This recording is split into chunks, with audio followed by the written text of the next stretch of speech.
We took an inexpensive 4-day Caribbean cruise on one of Royal Caribbean's oldest ships. In fact, it was cheaper than staying at a hotel. However, we aren't typically fans of short cruises, and we weren't sure if this budget cruise would end up being a bad idea. Hi there, I'm Ilana from the website lifewellcruise.com. Welcome back to my channel.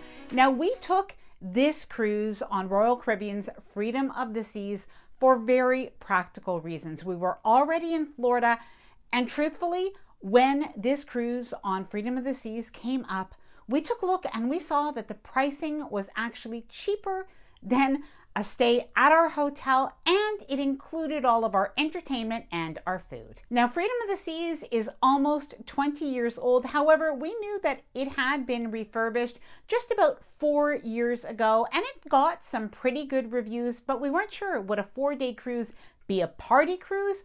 What could we expect? Now, we decided to do this cruise a little bit budget style. So rather than staying in a balcony cabin as we usually do, we opted for an ocean view cabin. Now, an ocean view cabin was just a little bit more than an interior, so it did make a lot of sense. And we were able to save about $1,000 over getting a balcony cabin. We also opted not to take the beverage package. Now, I do usually like one, but we thought given that the cruise was 4 days and we are allowed to bring 1 bottle of wine per adult on board, that we would do that and we would still pay for our occasional mixed drink, beer, and specialty coffee. Now, something that we did purchase as it got closer to the cruise was the Key. That's an early embarkation program that also comes with Wi-Fi or internet. Now, we knew that we were going to be purchasing internet anyway. We do work while we're on board cruises, so that was something that was important to us, and we did manage to get that at a discount and thought we would check it out to see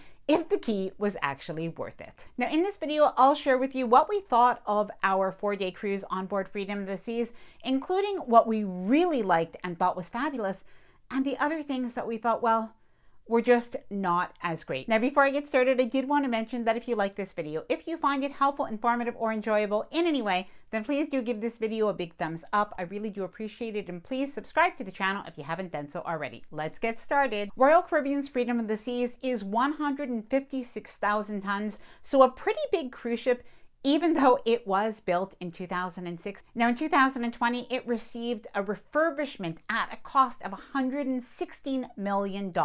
Now, our 4-day cruise left from Miami, went to Perfect Day at CocoCay, Nassau, Bahamas, and included 1 sea day. Now, when we arrived at the cruise terminal on embarkation day, we were pretty impressed at how quickly we were able to get on board. Now, while we had the key and we boarded pretty quickly sometime after 11:30, something that we did notice is that other people who had chosen the earliest embarkation time, or perhaps even past passengers, were able to board around the same time. So that is something to consider if you are thinking about getting the key. Now, it was awesome boarding Freedom of the Seas. I loved getting a look at that beautiful royal promenade. Even though the cruise ship really doesn't look that different than it probably would have looked back almost 20 years ago, that promenade is still very impressive. Now, we went quickly and checked in at our muster station, which is something that everybody has to do on embarkation day before sail away. We also watched the safety video on our phone. Well, after that, we were able to check in at the Key lunch, and then we were able to leave our carry-on bags that would be delivered to our cabin. The Key lunch. Now, we went into the main dining room to have our lunch that is included with the Key. It was a pretty nice time to be able to get away from all of the hustle and bustle of the embarkation day and sit and have our lunch served to us. I have to say, because we had really built up what the lunch I think would be, we set our expectations high because we love Chops Grill, which is a specialty restaurant on Royal Caribbean. And the food itself, I guess the menu is inspired by Chops Grill, but in our experience, it's just not as good. Now, I have an entire video all about the Key, our review, and if that is worth it. I'm gonna leave that at the end of this video in case you do want to check it out. And by the way, if you've ever had the Key on Royal Caribbean, please let me know your own thoughts, if it is worth it, down in the comments below. Exploring the cruise ship. Now, after our lunch, we got a chance to explore the cruise ship and we headed up to the upper deck. We were very impressed. We were able to see the flow rider, which is the surfing pool. There were water slides. That was something, by the way, that was added on a couple of years ago during the refurbishment. The entire main pool area really has a tropical fun theme now, and as well you do have the lime and coconut bar. Now in the forward of the cruise ship you do also have mini golf, so there are a lot of things to do on this cruise ship for people of every age. Now as we walked around the pool deck on embarkation day and even throughout the next few days, one thing that we did notice is there was a lot of wear and tear on some of the patio furniture, and I think it does make a little bit of sense when you do have cruises that are maybe 3 and 4 days. I do think that these cruises might experience a little bit more wear and tear on the furnishings. Now when it came to the adult pool area, while it was a very nice area, it was a little bit plain and it did look like maybe it was time for a refresh. The interior spaces. Now the interior of this cruise ship on the most part was in very good condition. The carpets in the stairways looked brand new. The elevator areas were in very good condition. The promenade still looked absolutely fantastic. Even the buffet really looked good, as did the main dining room, which I have to say looks like the original. But personally, I still love that grand chandelier, and I think it was still elegant and beautiful. Now the cruise ship was very clean, and overall it did look very good. However, there was one place that really its age was showing. I will share that with you a little bit later in the video. The food and dining. Now I have to be honest, I didn't really have very high expectations in terms of the food and included dining, especially at the price that we had paid. Now we decided to eat in the main dining room twice and to go to 2 specialty restaurants. However, after eating the first night in the main dining room, we were really very impressed. Firstly, we really liked the menu. I guess it just happened to be our taste. We liked all of the different options that were on the menu, and the food was really delicious. At the same time, the service by the waiters, you could tell they were really very attentive, not only to us, but also to other people in the restaurant, including people with children. I could see how, especially for families with children, they really made a nice effort to make this a great cruise experience. Now, along with eating in the main dining room for dinner, we also ate in the main dining room for breakfast. I think most of the time. We did try to go to the buffet one morning, but it was the day that we were heading out to Perfect Day at CocoCay, and there was a line going into the elevator area, so it was really very busy. I think that was for like the hand washing area, so that's probably why. But we decided to skip that and to go to the main dining room instead, which ended up being a great choice. Now, by the way, if you are somebody who really likes a buffet, the buffet was set up in stations. I did go and check it out one evening. The choices actually looked quite good, and I liked the way the entire buffet was organized. Now, in addition to the buffet and the main dining room, you also have some casual options that you can have for lunch or for snacks. So one of them is El Loco Fresh, and that's basically a casual Mexican stand, I guess, if you will, or a restaurant that is outdoors. We had that a couple of times. We really enjoyed it. We also ate at Perfect Day at CocoCay. I'll share that later on in the video. And one day what we decided to do was to go to Playmakers. Now Playmakers was a lot of fun. I happen to really like that menu. I love onion rings. Let me know if you do as well. But on the menu, they've got onion rings, they have chicken wings, nachos, that kind of thing. It's a very casual menu. Now there is an additional charge, but in my opinion, it's pretty reasonable. Now in terms of included food, you can also get lunch or snacks at Promenade Cafe. They've got some nice simple choices of sandwiches and cookies and little pastries and some fruit. And you have Sorrento's Pizza as well, which is included pizza on Royal Caribbean. Now I am a lover of cruise ship pizza, but I have to say, I think I remember in the past, like years ago, Sorrento's Pizza being much better. If you have tried Sorrento's before, please let me know your thoughts in the comments below. Specialty restaurants. Now again, we did not starve on this cruise. We ate so well. We went to 2 specialty restaurants. One of them was Giovanni's. That is the Italian restaurant. It was so good and I highly recommend it. Everything from the antipasto that we started with, to the meatballs, to the calamari, to the pizza, to the main dishes, the ossobuco. It was absolutely a phenomenal meal with great service. And And the teppanyaki restaurant was also excellent. We love teppanyaki. It's always a lot of fun, and this did not disappoint. Entertainment and activities. Now, in my opinion, Royal Caribbean really shines when it comes to the entertainment and activities, but I didn't think that on a 4-day cruise there would be almost as much as on a 7-day cruise. And truthfully, we were very impressed. From the activities by the pool, a lot of different things going on, although it was a little bit crowded. I think that that was to be expected.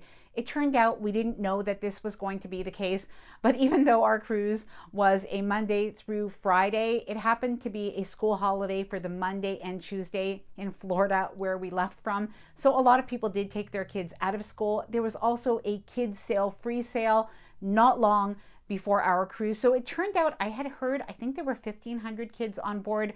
Now, maybe I heard wrong, but there were so many. It definitely seemed like they were well over 1,000. Now, the entertainment did not disappoint. We went to see the ice skating show in Studio B.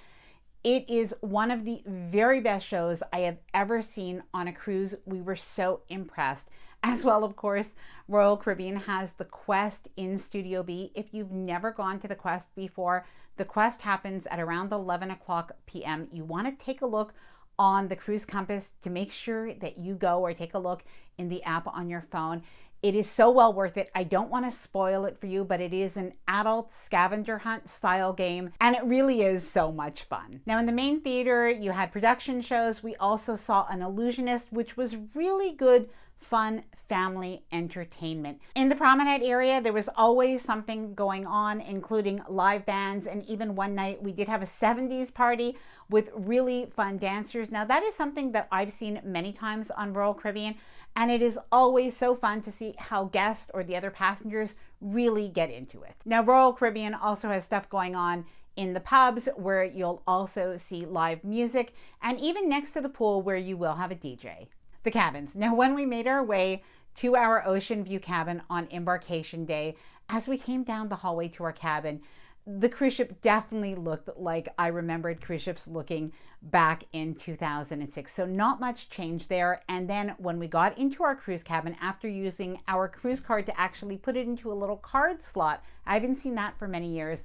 Well, we walked into the cabin and clearly not much had changed. But what did surprise me is that a lot of the furnishings really remained the same, and there was quite a lot of wear. Now, I don't say this to complain. After all, we did really not pay very much for this cruise, but I say it just to set up expectations. I think that in terms of the condition, there were a couple of things that were even broken in the cabin, which, by the way, they were rectified when I brought it up to my cabin attendant. But it was a little bit disappointing given how much money and how much effort was put into the rest of the cruise ship, that unfortunately there wasn't much effort put into the cabins. Now, that said, our ocean view cabin was very comfortable. Our bed was comfortable. Even though we were 3 people, we didn't feel overly cramped. I definitely would do an ocean view cabin again, especially if we had a short cruise where we didn't have many sea days, so we wouldn't have the opportunity to use the balcony.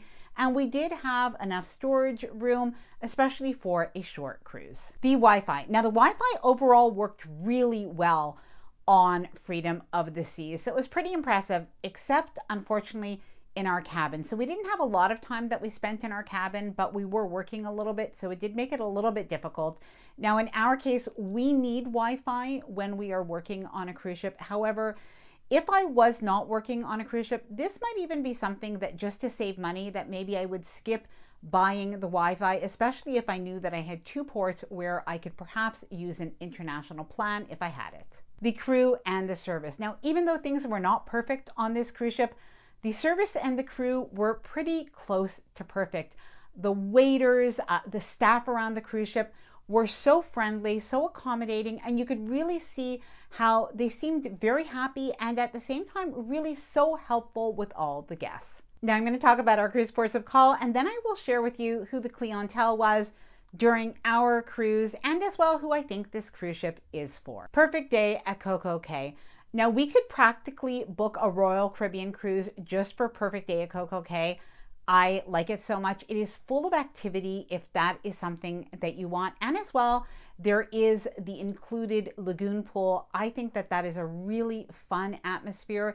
And there are a lot of other places on the island as well to relax at the beach or to have a really good time. Now, there's quite a lot included at Royal Caribbean's Perfect Day at CocoCay, but there are also some things that you can pay extra for if you want, including one of the most amazing water parks that you'll find in the Caribbean. And even given the price, I think that that is probably a better value than many other excursions in some of the Caribbean islands. Now, when it comes to the included food at Perfect Day at CocoCay, one of the things that I really like is, in addition to the buffet, they actually have these sort of snack shacks where you can get burgers that really have a more fresh taste, or chicken burgers and really nice salads, and that is something that we opted for. And yes, there is soft ice cream. By the way, if you are at Perfect Day at CocoCay and if you've opted to have Royal Caribbean's beverage package, it does work on the island, as does your Wi-Fi. Nassau, Bahamas. Now, if you haven't been to Nassau in a few years, you'll be pretty impressed with the port area. They have actually really built up that port area, that there are many different shops, there are many different restaurants, or just places to have snacks or drinks, and you can even walk into town. I'm not sure how far you can go. We decided to just stay around the port area that day, but you could really walk around, and it does feel nice, safe, and secure. Now, unfortunately, we did have a little bit of rain during our day in Nassau, and as well even on our sea day, but we still did have a really good time. So who do I think this cruise ship is for? Families, of course, but I think a lot of times even adult friends would really enjoy this cruise. It has a nice vibe, the food is good, the service is good, and if you can tolerate the fact that the cabins are a little bit dated, it is still a fun time, and the quality is overall pretty good for the price. And I have to say, even though I still prefer a longer cruise, a nice short getaway of 4 days is still really enjoyable, and I think I would do it again. Now, I hope that you enjoyed this video and found it helpful. Please let me know if you're going to be sailing on this cruise ship, or if you've ever sailed on it before. Please let me know down in the comments below, as well as any questions that you may have. Now, I am going to leave that video about Royal Caribbean's The Key right after this one, in case that can be helpful. Now, I hope that you enjoyed this video. If you did, please do give it a big thumbs up. I really do appreciate it. And please subscribe to the channel if you haven't done so already. Bye for now, and happy cruising.